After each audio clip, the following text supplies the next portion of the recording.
party people, I am back with video number 2 about common mistakes that newbie studio owners make. Now get this, hiring the wrong people will kill your business. And I made this mistake very early on when I was owning my studio. And think about this one thing, when you are hiring, it will make a world of difference.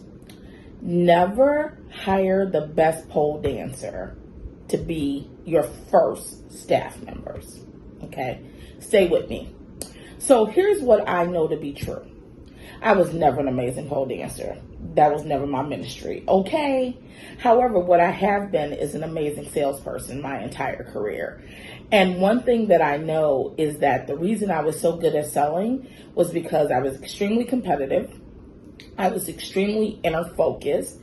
I was had tunnel vision on my goals and how I was going to make them. And I spent a lot of time perfecting my craft.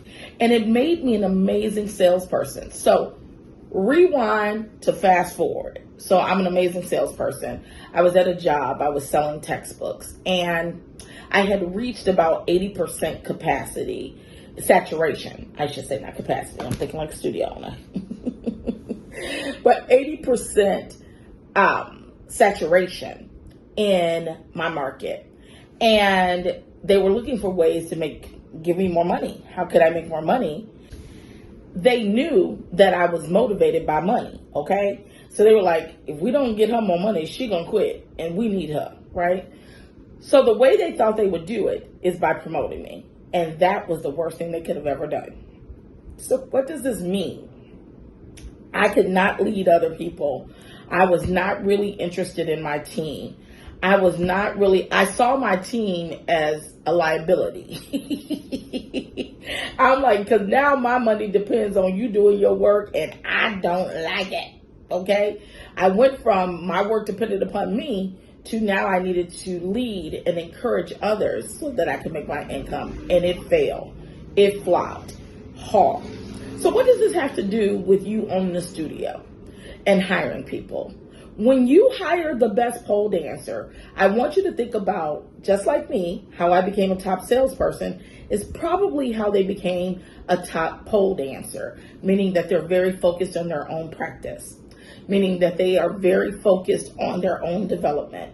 You know, they are very insulated. They may even be introverted, because their energy, we all as humans only have so much energy. And to be really at the top of your game, you have to learn how to conserve energy like a mug, okay? So all of those things will make it very difficult for them to transition over to being a teacher, just like it was difficult for me to transition from a salesperson to a sales manager. Because now you're asking them to give up their personal practice. This is a big one, y'all. A lot of people think that when it's time to become a pole instructor, that just gives them more access to the studio, right? It gives them more time to practice and do the thing they love. When we know the truth of the matter is you get less of that time because you're really focused on your clients' needs. And they don't like that. They don't like that. And they start to resent it. They start to resent, giving up what they love to give to other people. I always say you hire for attitude, not aptitude, okay? Can we just tell the truth? And you might be a student, so this may be you. If you can't say amen, just say ouch. But the truth of the matter is, when you are dedicated to your practice, when you are dedicated, you want what you want. You want to practice as much as you can. You want to move your body as much as you can. And if that's taken away from you, the fun of pole is taken away from you.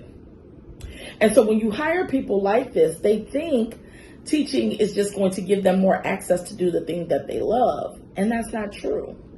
And those people can have some of the worst attitudes ever. Just say, ouch, look straight ahead. It's just me and you talking, if this is you. Because now it's not about them, it's about others. And those people are divas. And not intentionally, in a bad way. They were fine when they were students, but it won't work when you ask them to give to students. So always hire people who have a good attitude. Start looking around at people who may not be the best pole dancers, the best central movers in your studio, but they are the ones who are constantly encouraging other people. They're the one who, if they can't get a trick right away, they respond by saying, all right, I'm going to give my body a rest. They respond by saying, I'm going to give my body a rest. Okay? They're like, all right, I'll be back. I'm going to get this. But they don't beat themselves up. They're not speaking negatively to themselves, and they're definitely not speaking negatively to others, right? Are they very enthusiastic about your studio and what you stand for? Are they like your biggest cheerleaders? Are they always telling people? Are they always tagging your studio? Are they always just a joy to be around in class?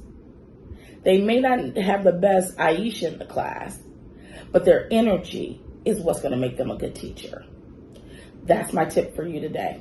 Don't hire for aptitude, hire for attitude. Because when you hire for aptitude, there's some downsides to that you're going to regret.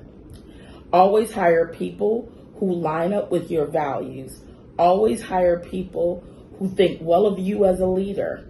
Always hire people who love your brand. Always hire people who love and are compassionate and tender with themselves, and they will be the same for your students. All right, my loves. Till next time. Grace and peace.